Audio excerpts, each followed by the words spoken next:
할렐루야. 우리 좌우에 계신 분과 함께 인사하겠습니다. 좋은 날입니다. 네, 좋은 날입니다. 아멘. 네, 저는 오늘 정직한 그리스도인이라는 제목으로 오늘 함께 읽었던 신명기 6장 18절 말씀 가지고 은혜를 나누길 원합니다. 여러분 혹시 독일의 철학자 중에서 혹시 칸트라고 들어보셨습니까?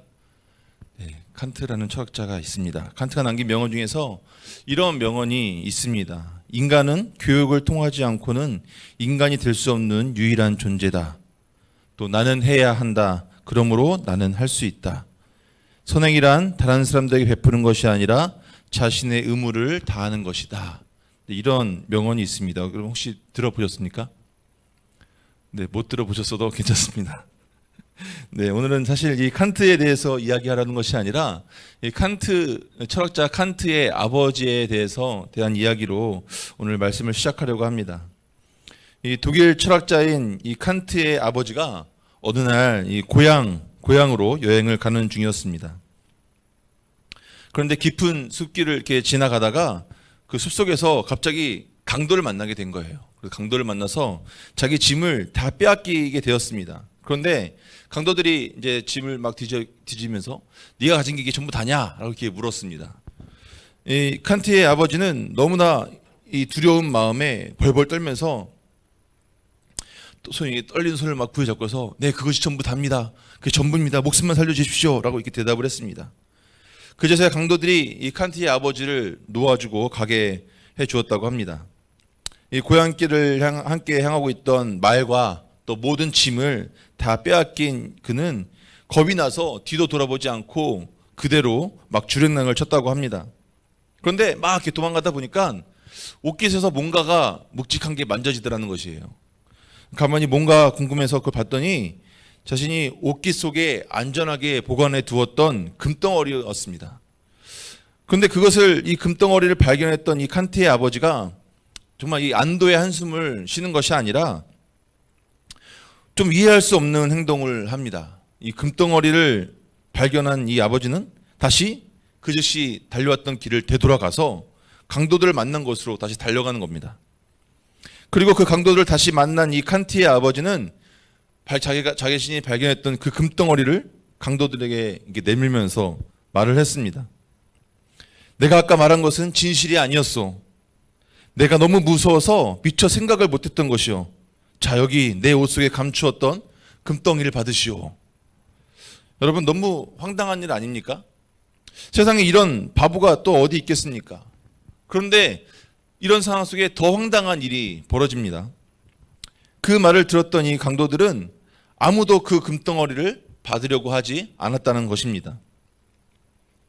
오히려 빼앗았던 지갑과 모든 물건들을 다시 다 칸트의 아버지에게 돌려주었다라는 것입니다. 이미 상황은 끝났는데 숨겨둔 그 금을 다시 들고 가져다 주는 것, 이 칸트의 아버지의 이런 행동은 사실 우리 이 세상 사람들 보기에는 너무나 바보 같은 모습이기도 합니다. 하지만 그의 정직하고 깨끗한 양심 앞에서 그 강도들도 감동하고 마음을 돌이킨 것입니다. 오늘 우리는 진실하고 정직한 사람을 찾아보기 힘든 그런 시대에 살고 있습니다. 구약의 이스라엘의 역사 속에서 하나님은 그 인간의 생각과 그 계획이 악할 뿐임을 보시고 마음 아파하셨는데 지금 시대를 보면 하나님의 마음은 얼마나 아프실까 상상이 되지가 않습니다. 이스라엘 역사에 하나님이 그 마음 아파하시면서 이 하나님의 백성들을 살리기 위해 죄로부터 끊어내기 위해서 그들을 또 징계도 하시기도 하면서 이스라엘을 이끌어 오셨습니다. 하나님이 인도하신 가운데 많은 죽음이 있었고 또 그러한 죽음을 맞이하는 상황에서도 인간들은 끊임없이 그 악한 마음에 사로잡혀서 하나님의 마음을 힘들게만 만들었습니다.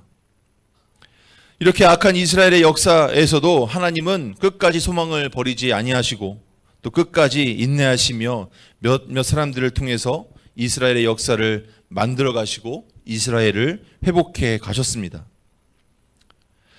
하나님을 길이 참으실 수 있도록 이스라엘의 죄로 인한 그 하나님의 진노를 돌이키게 할 수 있었던 소망은 바로 정직한 백성들이었습니다.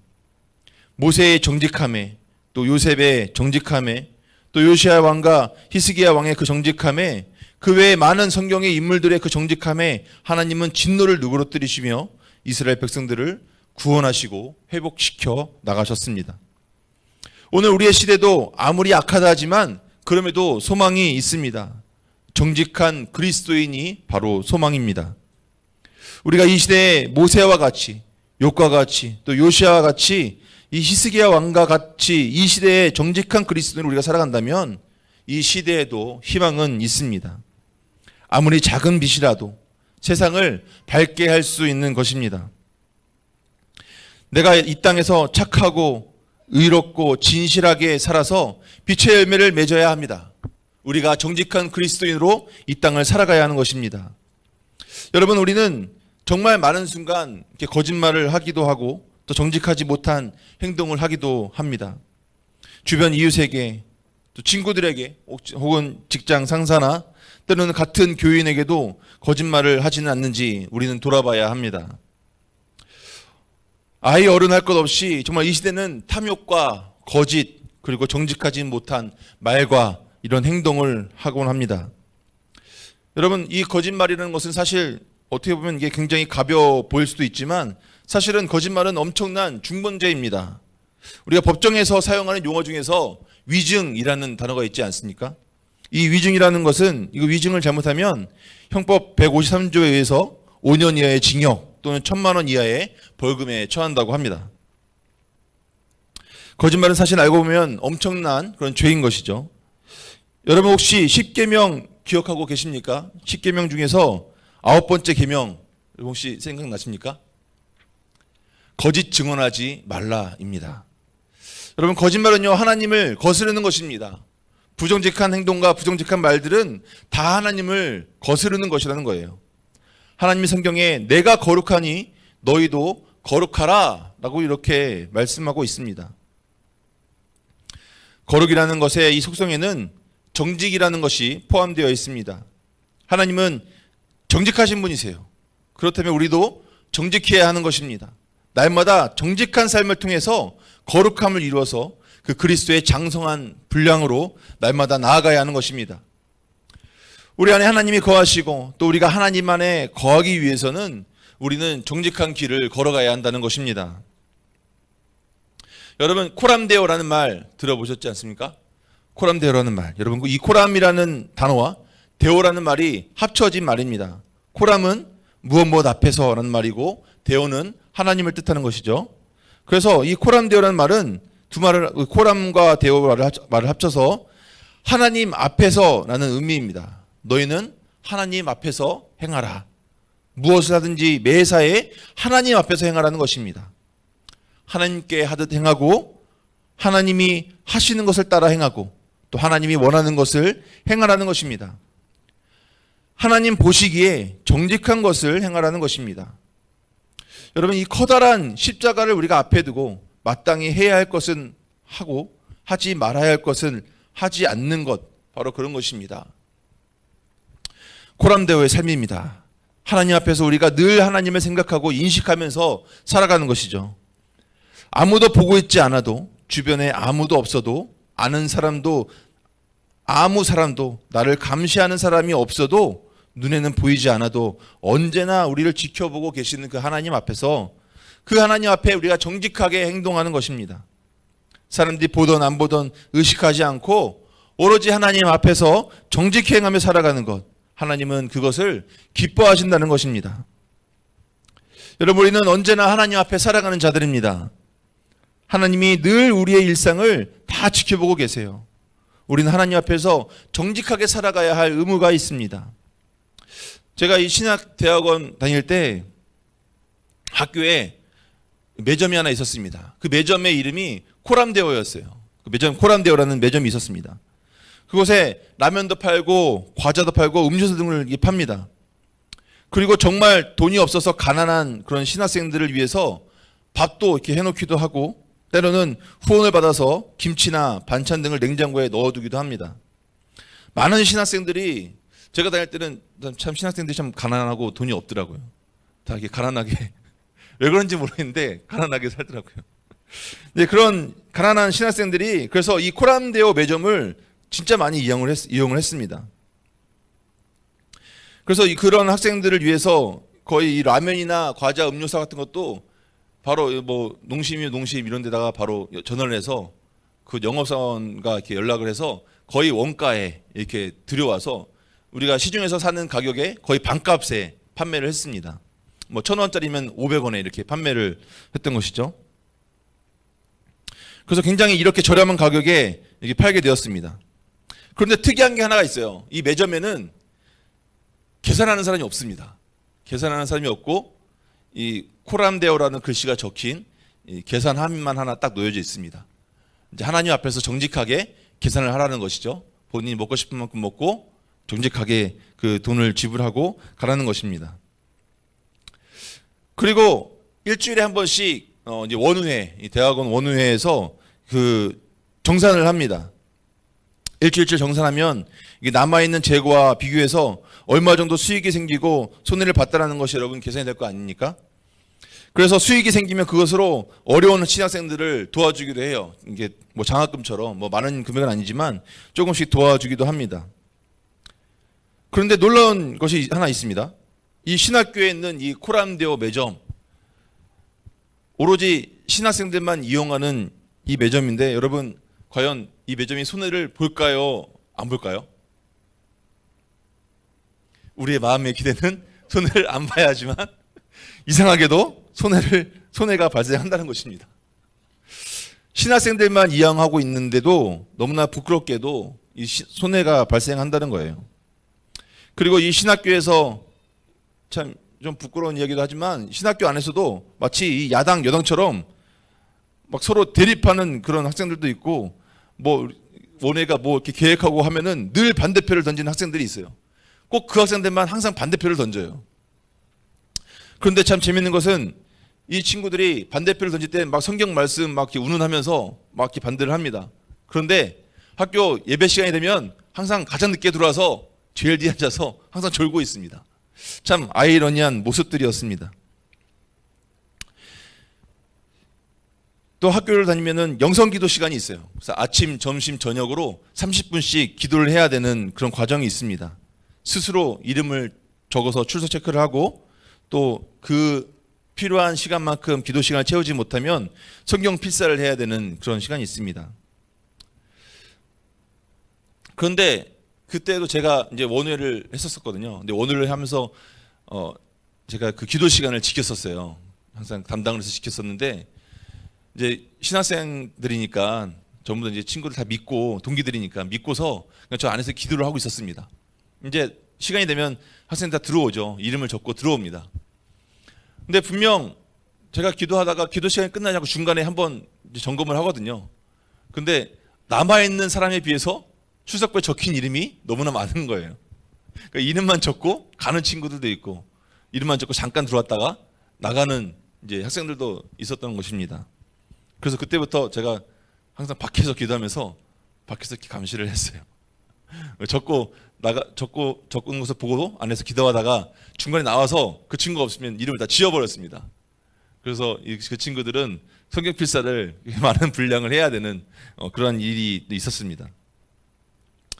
이처럼 사실은 우리가 참 이 신학생들만 봐도 그렇지 않습니까? 참 모두가 다 그런 것은 아니었지만 이런 그렇게 정직하지 못한 사람들도 더러 있었습니다.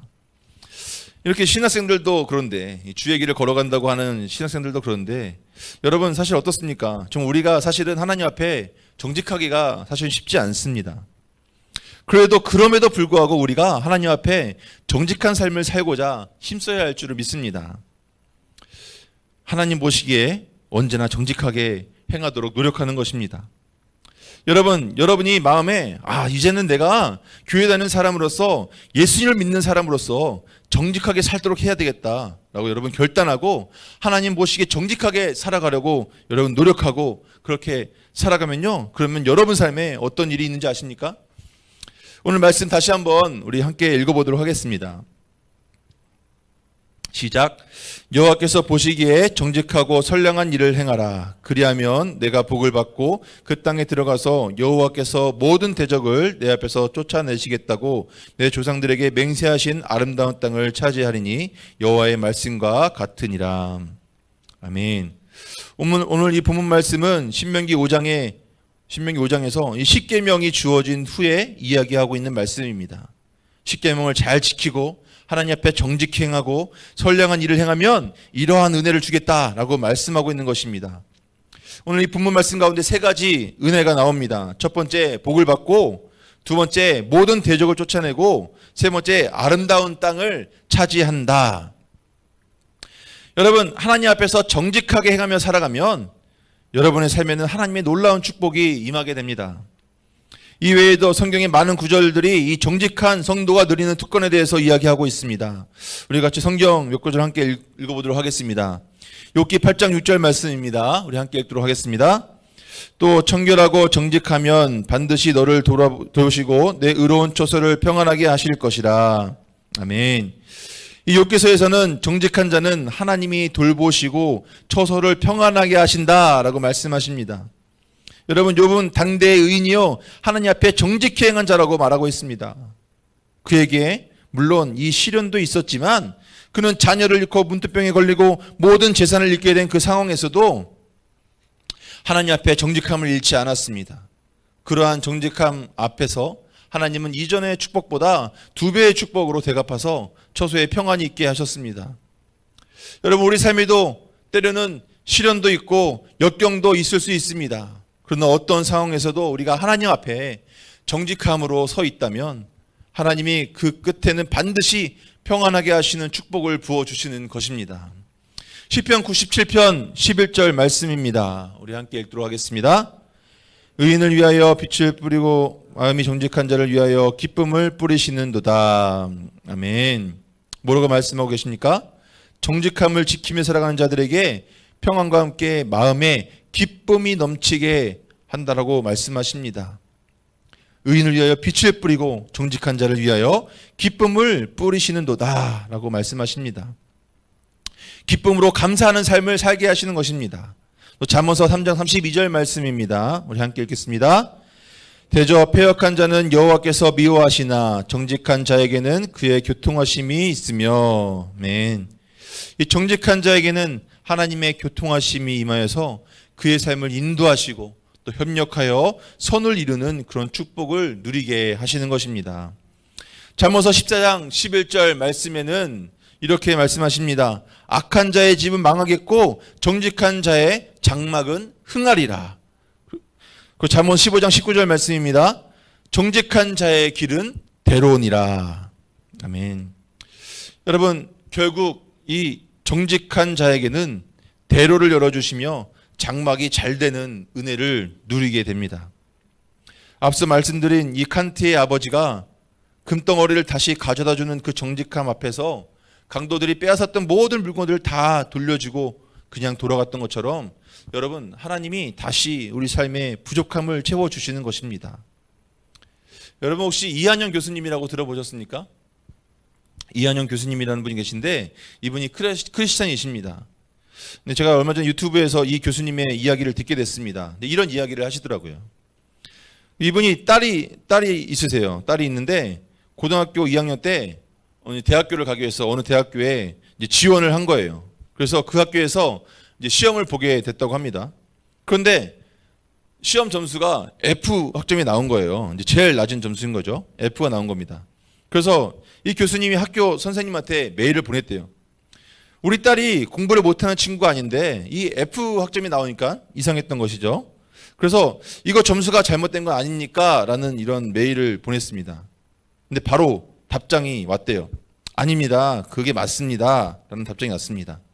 그러고 나서 교회에 가서 이한영 교수님이 예배를 드리는데 옆에서 아내가 막 울고 있더래요. 예배를 끝나고 나면서 아내에게 물었다고 합니다. 아니, 당신 왜 그렇게 울었어? 라고 물었는데 이 아내가 하는 말이 우리가 이 딸아이 이름이 한나인가 봐요. 그래서 우리가 한나한테 거짓말을 했잖아요. 그러니까 무슨 거짓말? 너는 하나님의 딸이야. 그러면서 속으로는 너는 내 딸이야. 공부 잘해야 돼. 좋은 대학 가야 돼. A학점 맞아야 돼. 그러면서 겉으로는 항상 딸에게는 너는 하나님의 딸이야 라고 이렇게 막 이야기를 했다는 것입니다. 그리고 집에 갔는데 딸아이가 이불을 뒤집어 쓰고 막 울고 있더래요. 그래서 야, 너 뭐해? 빨리 밥 먹으러 가자. 그래서 그게 막 데리고 나가려고 하는데 아이가 막 울면서 싫다는 거예요.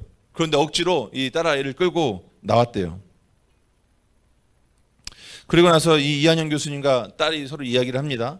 식당에 가서 이렇게 말을 했답니다. 아빠 오늘 여기 왜 왔는지 알아? 그럼 왜? 라고 물어보는 거예요. 셀러브레이트 하러 왔어. 근데 그게 뭐야? 너가 C약점을 맞았으면 셀러브레이트 할 텐데 F를 맞아서 셀러브레이트를 하는 거야. 라고 이렇게 이야기를 했다고 합니다. 아빠가 회개할 게 하나 있는데 아빠가 너한테 그랬지. 너가 하나님의 딸이라고. 너가 정직하고 열심히 하면 다른 건 아무 상관없다고. 근데 사실 그거 다 거짓말이었어. 너가 이번에 F학점을 맞지 않았으면 아빠는 평생 너한테 거짓말을 했을 거야. 그런데 오늘은 정말이야. 아빠가 너를 셀레브레이션 해주는 거야. 너무 잘했어. 라고 이렇게 이야기를 했다고 합니다. 그러면서 물었대요. 근데 너 왜 F를 맞았니? 이렇게 물었더니 이 딸아이가 이야기하더래요. 그때 아이들이 시험 보러 왔던 아이들이 어디서 답안지를 얻었는지 이 답안지 촬영해서 서로 그 답안지를 돌려가면서 커닝 페이퍼를 만들었다는 거예요. 근데 이 커닝 페이퍼가 이 딸 아이에게도 맞는데 이 딸은 그냥 던져버렸다는 거예요. 자기는 커닝을 하지 않는데요. 그래서 이 한나라는 아이는 하나님 앞에서 정직을 지켰던 것입니다. 하나님 보시기에 정직하게 행했던 거예요. 모든 학생들이 다 그 커닝 페이퍼를 보면서 좋은 성적을 바라보았을 때 하나님 앞에서 코람되어 했던 것입니다. 여러분 이 한나라는 아이가 어떻게 된지 아십니까? 그 이후로 다른 대학에 지원을 하는데 학교에 지원하면서 이제 에세이를 쓰는 거예요. 그래서 제목이 셀레브레이션이라고 제목을 쓰고 지금까지 자기 있었던 그 이 일들을 다 적었다는 거예요. 그래서 이런 글을 이제 적었다고 합니다. 이 세상은 정직하게 살 때는 실패할 수도 있다. 하지만 여기서 저를 뽑아주시면 제가 열심히 공부해서 그런 사람들을 격려해주는, 셀레브레이트 해주는 사람이 되겠습니다. 라는 내용을 담았다고 합니다. 근데 이 친구가 원하는 그 대학교보다 점수가 미달이 된 거예요. 근데 미달이 됐는데 나중에 합격증이 날라왔다는 것입니다. 여러분, 정직은 때로는 미련해 보이기도 하지만 가장 지혜로운 길입니다. 그리고 우리가 잘 되는 길인 것입니다. 하나님께 축복받는 길이고 하나님이 가장 아름다운 인생으로 인도하시는 통로가 되는 길인 것입니다. 여러분, 우리는 어두운 세상에 살고 있습니다. 정직한 그리스도인의 삶을 사는 것은 이 어두운 세상에서 빛을 비추는 것입니다. 그래서 사람들은 자신들의 그 추한 모습이 드러날까 봐 불을 꺼달라고 합니다. 그래서 정직하게 살기 위해서는 이 시대의 흐름을 여러분 거슬러야 합니다. 정직이 힘이 되고 복이 되는 사회, 부패하지 않는 자가 잘 살 수 있는 공동체를 만들기 위해서 우리 그리스도인들이 앞장서야 합니다. 우리 가정이, 우리 주변이, 또 우리 직장이 더 나아가서 이 대한민국이 새로워지기 위해서는 하나님을 알고 있고 하나님을 믿고 있는 우리의 삶이 새로워져야 하는 것입니다. 어느 나라든 모든 사람이 다 정직한 것은 아닙니다.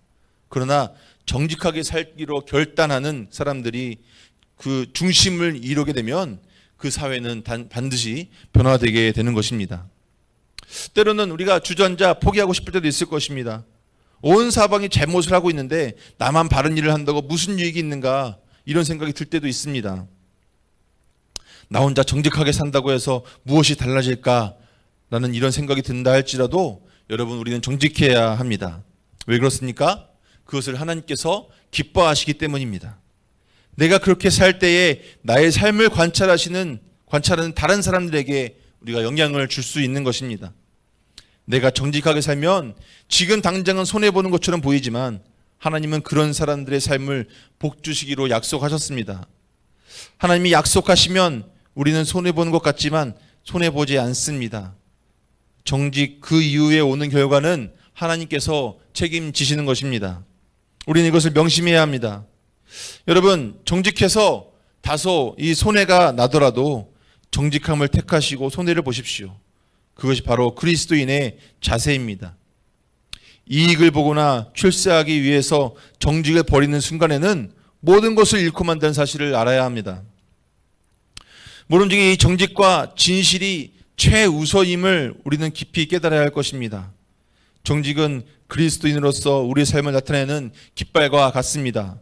우리가 누구에게 속해 있으며 누구를 위해 살고 있는지 그 소속을 나타내는 깃발과 같은 것입니다. 우리가 영광의 주님께 속해 있으며 주님의 영광만을 위해 살고 있다는 그 깃발을 높이 휘날리며 살아가시기를 바랍니다. 정직한 그리스도인은 아무도 보지 않을 때도 하나님의 눈을 의식합니다. 캄캄한 자리에서도 정직을 지키는 사람입니다. 여러분 혹시 전시회 가보셨습니까?